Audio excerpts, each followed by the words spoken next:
Trennya adalah orang tanpa niat jahat tapi diperlakukan seperti penjahat. Seperti penanganan bencana di Sumatera, kok berhenti? Atau eksekusi MBG, atau banyak hal lain termasuk terorisme atau intimidasi terhadap sejumlah aktivis yang sedang bersuara, termasuk yang ingin gue bahas ini. Jadi kita tahu apa yang terjadi dengan Tom Lembong, mantan Menteri Perdagangan yang dianggap merugikan negara akibat kebijakan impor gula, lebih tepatnya mentahan gulanya. Bukan cuman beliau yang melakukan kebijakan impor gula tersebut.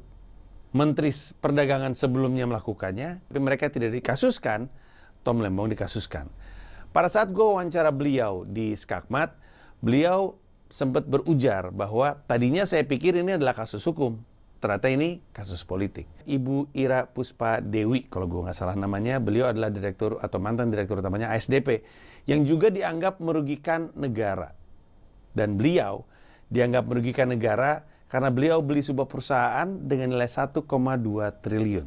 Perusahaan ini menghasilkan revenue 600 miliar rupiah tahun sebelumnya.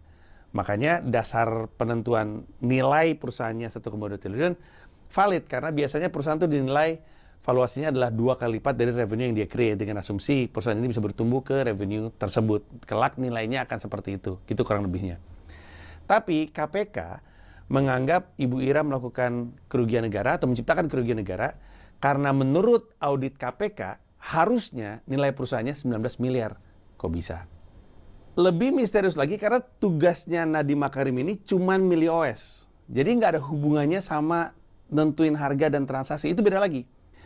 Jadi Nadiem Makarim nggak ikut nentuin harga. Kalau dituduh melakukan markup, dia nggak nentuin harga apa-apa. Dia cuma nentuin Chrome gitu. Harga itu diputuskan sama vendor dengan persetujuan PPK dan juga LKPP. Bangkrutnya Tanihub jadi alasan pemerintah untuk mengatakan bahwa Niko Wijaya melakukan tindakan merugikan negara. Kok bisa? Masa ketika investasi dinyatakan gagal atau investmentnya kemudian tidak membuahkan hasil, dianggap merugikan negara? Karena emang lu bikin Berry Venture tuh di kepalanya apa gitu waktu itu? Ngerti gak sih maksud gue?